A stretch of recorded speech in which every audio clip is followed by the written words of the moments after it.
और हमारे कुछ मेहमान भी स्टूडियो में हमारे साथ जुड़े हैं। सबसे पहले तारुफ करा दूं, रामकृपाल सिंह है, सीनियर जर्नलिस्ट है, बहुत बहुत स्वागत है सर आपका। रिटायर्ड कर्नल अनुराग शुक्ला है, बहुत बहुत स्वागत है सर आपका। और समीर सर भी हैं, पॉलिटिकल एनालिस्ट हैं, आपका भी बहुत बहुत स्वागत है सर। सबसे पहले मैं रामकृपाल जी आपके पास आऊंगा। आपको क्या लगता है जो परिस्थितियां अभी हैं, पूरा भारत सिमटकर ऐसा लग रहा है भारत मंडपम के नीचे आ गया है, इससे भारत को क्या फायदा दिखेगा, क्या फायदा होगा आने वाले भविष्य में, कैसे देखते हैं आप इसे? देखिए, मैं हमेशा एक बात कहता रहा हूं, जो भारत की अपनी संस्कृति है जी, कि हम दुनिया का भविष्य देखते हैं, अपना फायदा हमारे लिए सेकेंडरी होता है। और ये देखिए कि मोदी जी लगातार जब भी उनको कोई एक मौका मिलता है तो हमेशा इस चीज़ को रखते हैं, क्योंकि महात्मा गांधी, ये दुनिया जब शुरुआत हुई थी जहाँ पे ह्यूमन राइट्स और उसके आगे, तो आते आते एक जगह रुक गए कि जियो और जीने दो। हमारे यहाँ भारत ही था जिसने, महात्मा गांधी ने कहा कि नहीं, तुम मेरे लिए जियो, मैं तुम्हारे लिए जीऊँ। ट्रस्टीशिप, ये सिद्धांत दुनिया को दिया।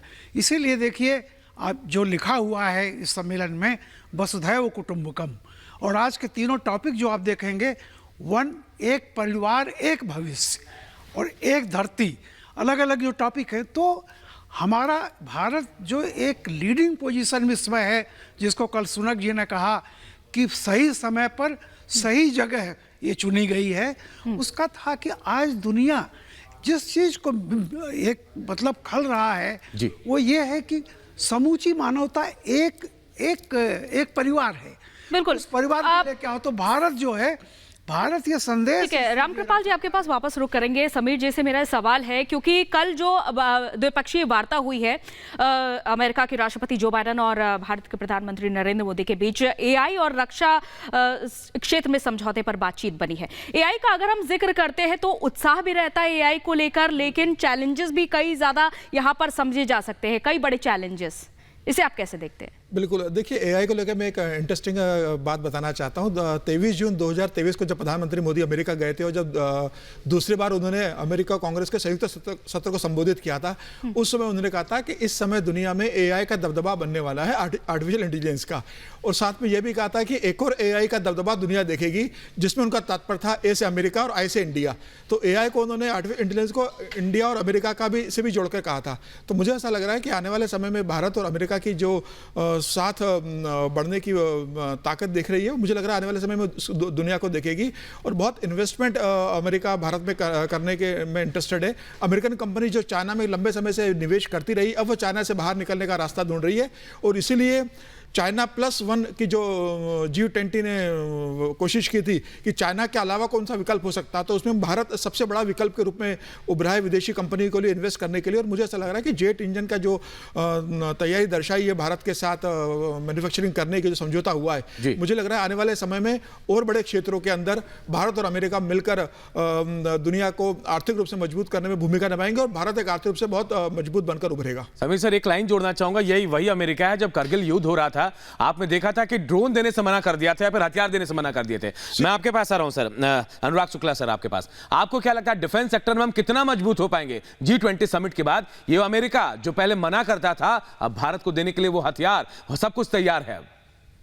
ये समय है जो कि इस चीज़ को आप देख रहे हैं, आज चेंज हुआ है। 1999 की बात अगर आप याद करें, कारगिल युद्ध हुआ था, तो सबसे पहले हमारे पास हमारे जो सैटेलाइट थे वो विदेशी सैटेलाइट हुआ करते थे, उन्होंने हमारे को फट से फीड देना काट दिया था। वॉर के इनिशियल स्टेजेस में हम लोग ब्लाइंड हो गए थे एक तरह से। तो आज 20 साल बाद अगर हम अपने आप को देखते हैं हम कहाँ पे पहुँचे हैं, हमारे अपने DRDO ने इतनी तरक्की करी कि आज हमारे खुद के सैटेलाइट हैं, खुद का नेविगेशन सिस्टम है।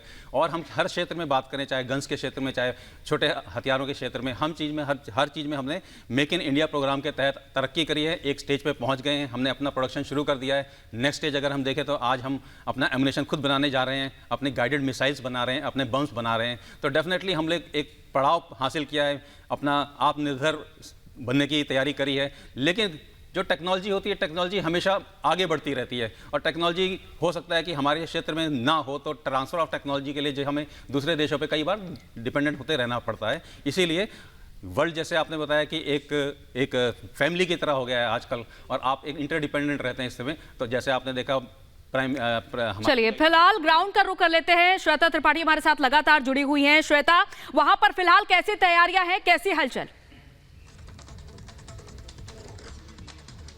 देखिए अंजलि, तैयारियां जबरदस्त हैं। पूरी दिल्ली यहाँ तक कि तैयार है। भारत मंडपम तो जबरदस्त तरीके से तैयार है और पूरी दिल्ली कैसे मेहमान नवाजी के लिए हमें एक तरह से वो तस्वीरें देखने को मिली। खासतौर पे जब हमारे मेहमान यहाँ पर पहुंचे, सोचिए एयरपोर्ट पर ही सबने कितनी खुशी जाहिर की कि ये बहुत बड़ा एक तरह से इवेंट ना सिर्फ भारत के लिए है बल्कि वो तमाम हमारे खास मेहमान जो विदेशों से आए हैं उनके लिए भी ये एक तरह से पर्व का मौका है। और G20 के जरिए बहुत सारी ऐसी बातें हैं जो निकलकर सामने आएंगी इसी भारत मंडपम से। लेकिन दिल्ली कैसे तैयार है, भारत मंडपम कैसे बिल्कुल सच करके तैयार है, उससे जुड़ी एक रिपोर्ट दिखाते हैं।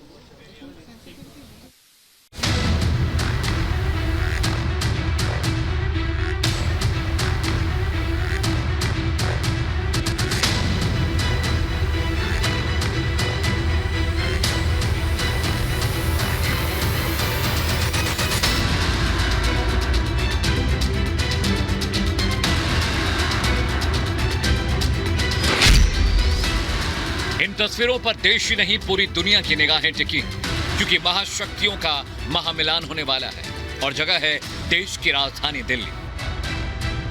दिल्ली में शनिवार से G20 का मंच सजेगा, कूटनीति का महाकुंभ लगेगा, जिसके लिए दुनिया भर से नेता भारत पहुंच चुके हैं।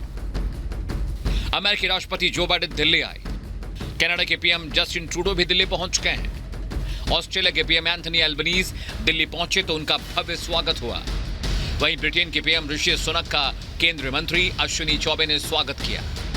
इसके साथ ही इटली की पीएम जॉर्जिया मेलोनी, अर्जेंटीना के राष्ट्रपति अल्बर्टो फर्नांडीज भी आ गए हैं। जापान के पीएम फूमियो किशिदा भी दिल्ली पहुंच चुके हैं। इसके अलावा बांग्लादेश की पीएम शेख हसीना, मिस्र के राष्ट्रपति अब्दुल फतेह अल सीसी, दक्षिण कोरिया के राष्ट्रपति यून सुक योल अपनी पत्नी के साथ दिल्ली आए हैं। ये सभी वैश्विक नेता G20 शिखर सम्मेलन में शामिल होंगे, जिसका मंच दिल्ली के भारत मंडपम में सजा है। G20 का लोगो आप यहाँ पर देखिए और हम इस वक्त जो है भारत मंडपम के IMC के अंदर यहाँ पर मौजूद हैं और ये जो तस्वीरें हैं ये इस बात की गवाही दे रही हैं कि आखिर जो तैयारियां हैं वो किस स्तर पर यहाँ पर की गई हैं। ये भव्य जो तैयारियां हैं ये बता रही हैं कि इंटरनेशनल लेवल पर कितना बड़ा ये मेगा इवेंट जो है वो होने जा रहा है और भारत ने जो एक रेखा कहीं ना कहीं खींच दी है।